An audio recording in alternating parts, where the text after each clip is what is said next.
पिछले एपिसोड में देखा कि शियाओ लिंगर और बाकी लोगों के साथ याशिन एकेडमी के थर्ड एल्डर से मिलने के लिए पहुंच गया था। उन्होंने शियाओ को अपना डिसेबल बनने का ऑफर दिया, पर शियाओ ने मना कर दिया। एल्डर ने बताया था कि वो उसे एक यात्रा पर लेकर जाने वाले हैं, जिसमें कई सारे खतरे के साथ बहुत सारे सीक्रेट छिपे होंगे। इस यात्रा में वो Asian Covenant, no man's land, Asian city और बॉर्डरलैंड जैसी जगह से गुजरना था, जिन पर शियाओ ने पहले से ही जाने का मन बना लिया था। इसीलिए वो इस टेस्ट के लिए तैयार हो गया था। लिंगर काफी परेशान थी क्योंकि इस रास्ते पर बहुत सारे खतरे होंगे। शियाओ उसे भी अपने साथ लेकर जाना चाहता था, पर मून व्हीलो ने उसे मना कर दिया और साथ ही बताया था कि अगर तुम इस टेस्ट को पास कर लोगे तो क्लासिकल स्क्रिप्चर्स और उस हाईएस्ट लेवल की सुप्रीम ट्रेजर टेक्निक मिलेगी। शियाओ उन्हें हासिल करना चाहता था। एल्डर ने उन्हें कुछ दिनों का वक्त दिया था ताकि वो तैयारियां कर सके। शियाओ लिंगर के साथ अपने ग्रैंडपा से मिलने के लिए निकल गया। अब हम स्टोन स्काई रिट्रीट के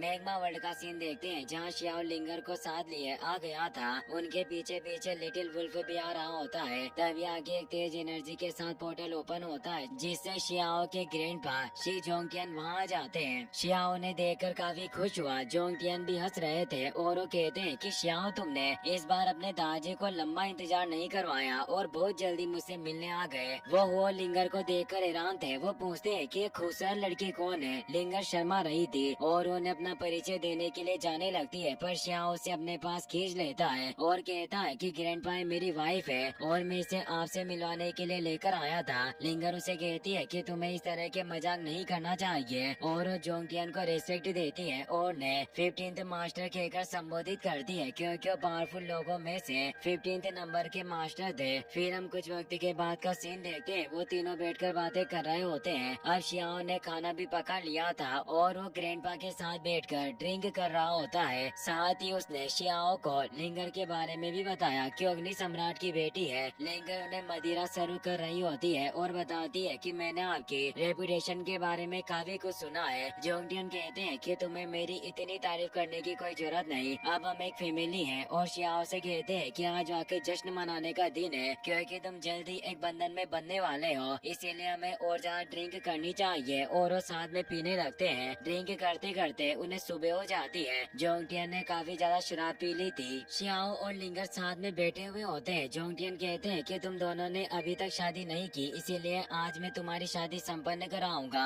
तुम दोनों इसके बारे में क्या सोचते हो? शियाओ उनके पास आकर कहता है कि ग्रैंडपा कुछ ऐसा है जो मैंने अभी तक आपको नहीं बताया। मैं अभी प्रैक्टिस के लिए एक विशेष रास्ते को अपनाने वाला हूँ, जिससे मेरा फ्यूचर काफी ब्राइट होगा, पर इस रास्ते पर काफी खतरे होंगे, इसीलिए इस समय शादी के बारे में बात करना उचित नहीं होगा। लिंगर काफी परेशान थी क्योंकि वो शियाओ से शादी करना चाहती है, पर उसे आगे बढ़ने से भी नहीं रोक सकती। शियाओ टेलीपैथी पावर के थ्रू अपने ग्रैंडपा से बात करके उन्हें बताता है कि मैं जिस रास्ते को अपनाने वाला हूँ वो नो मेंस लैंड से होकर जाता है, इसलिए वहाँ खतरे काफी ज्यादा है। वहाँ जीवन और मृत्यु भी अनप्रेडिक्टेबल है, यानी मेरे बचने का कोई अंदाजा नहीं लगाया जा सकता। इसीलिए अगर मैं वापस लौटकर नहीं आ सका तो लिंगर के साथ शादी करने से उसका जीवन बर्बाद हो जाएगा। जोंगटियन कहते हैं कि तुम डीप एंड की तरफ जा रहे हो, इसमें काफी खतरे होंगे, और उन्हें भी एहसास होता है कि उन्होंने शादी की बात करके वाकई गलती की। और उस शियाओ से बोलते हैं कि तुम अब बड़े हो गए हो, इसलिए तुमने जो रास्ता चुना है उस पर चलने से मैं तुम्हें रोक नहीं सकता। लिंगर काफी ज्यादा परेशान हो गई थी। शियाओ उसके पास आता है। लिंगर उसे कहती है कि मैंने सुना है कि वो नो मेंस लैंड बहुत ज्यादा खतरनाक जगह है, इसीलिए मुझे बिल्कुल पता नहीं कि हमारी अगली मुलाकात कब होगी। शियाओ उसकी इस बात को टालते हुए कहता है कि अब तुम कहाँ जाना चाहती हो, मैं तुम्हें उस जगह पर लेकर जाऊंगा। लिंगर कहती है कि तुम अपने पिता की भी बात नहीं सुनते और काफी सालों बाद मेरे पास लौट कर आए थे, अब तुम वापस से जाना चाहते हो, इसीलिए मुझे तुम्हारी काफी चिंता रहेगी। शियाओ उसके हाथ को पकड़ते हुए कहता है कि तुम निश्चित रहो, जब तक मैं जिंदा हूँ मैं वापस लौट कर आऊंगा, वैसे भी मुझे कोई मार नहीं सकता, मैं निश्चित रूप से तुम्हें खोजने के लिए जरूर वापस आऊंगा। लिंगर बोलती है कि मैं काफी चिंतित रहूंगी, क्योंकि तुम्हें भी पता होगा कि यह दुनिया जल्दी अराजकता में गिरने वाली है, जिससे हर जगह केओस मचा होगा। अगर एक दिन ये पूरी पृथ्वी नष्ट हो गई और दुनिया भर में युद्ध छिड़ गया होगा तो मैं तुम्हें आखिर कैसे ढूंढ पाऊंगी। शियाओ से एक शपथ देते हुए बोलता है कि अगर वास्तव में ऐसा कोई दिन आएगा तो मैं जहाँ भी रहूंगा तुम्हारी रक्षा के लिए वापस जरूर आऊंगा और तुम्हें प्रोटेक्ट करूंगा, और अगर मैं अपनी इस शपथ को तोड़ता हूँ तो मेरी सोल नष्ट हो जाएगी। लिंगर उसे ऐसी बातें करने से मना कर देती है और कहती है कि मैं बस बस यही चाहती हूँ कि तुम जहाँ भी रहो सेफ रहो। शियाओ से कहता है कि मैं तुम्हें वापस उसी फायर स्टेट के रिट्रीट एरिया पर भेजना चाहता हूँ जहाँ अग्नि सम्राट वापस लौट कर आएंगे ताकि तुम उनसे मिल सको। लिंगर उसकी बात मान लेती है। अब शियाओ उसे सीन स्टेट के अग्नि सम्राट रिट्रीट पर ले आता है और उसे कहता है कि तुम यही रहना और फायर एम्परर के वापस आने की प्रतीक्षा करना।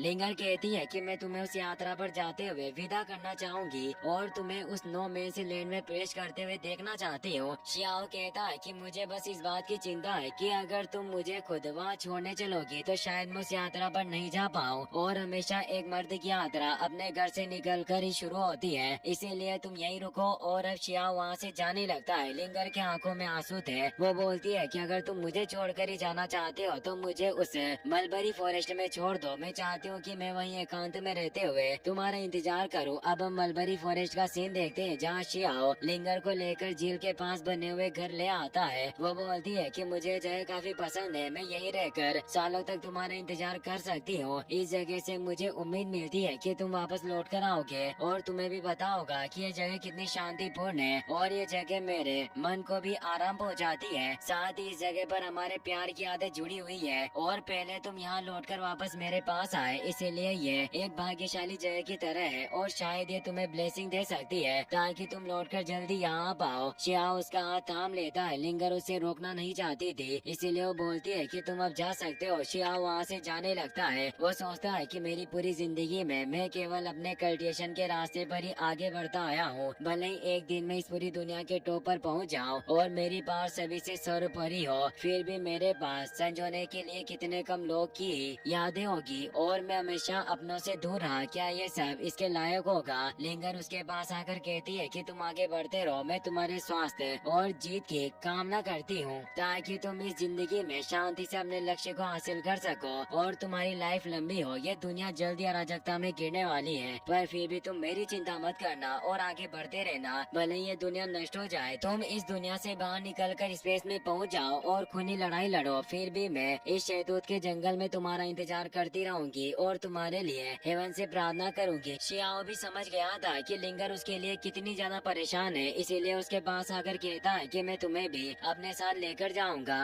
लिंगर कहती है कि तुम ऐसा नहीं कर सकते। शियाओ इसकी वजह पूछता है तो लिंगर बताती है कि मैं तुम्हारे साथ रहकर तुम्हारे ऊपर बोझ नहीं बनना चाहती, मेरे साथ होने से तुम अपने रास्ते से विचलित हो जाओगे। शियाओ भी सोचता है कि मेरा फ्यूचर काफी डिफिकल्ट होने वाला है, क्या मैं इतनी कठिन परीक्षा में लिंगर की रक्षा कर सकता हूँ और इसकी अच्छी देखभाल कर पाऊंगा? अगर किसी हमले में इसे चोट पहुँचती है तो मैं खुद को माफ नहीं कर पाऊंगा, इसीलिए लिंगर को अपने साथ लेकर नहीं जा सकता। वो लिटिल वुल्फ से कहता है कि तुम्हें लिंगर की रक्षा करनी होगी। लिंगर कहती है कि हर साल इस मलबरी फॉरेस्ट में शहतूत के फूल खिलते हैं, मैं इस जगह पर रहकर सालों तक भी तुम्हारा इंतजार करने को भी तैयार हूँ। शियाओ कहता है कि तुम अपना ख्याल रखना और मेरा इंतजार करना। अब वो तेजी से उस जगह से निकल जाता है। लिंगर उसे रोकना चाहती है पर उसे रोकने के लिए आवाज नहीं लगा पाती, उसकी आंखों में सिर्फ आंसू ही निकल रहे थे। शियाओ भी उसके बारे में काफी चिंतित था, वो जाते हुए देख रहा था। वो कहता है कि लिंगर, फ्यूचर में हम दोबारा जरूर मिलेंगे, भले ही तुम कहाँ भी रहो। पर अब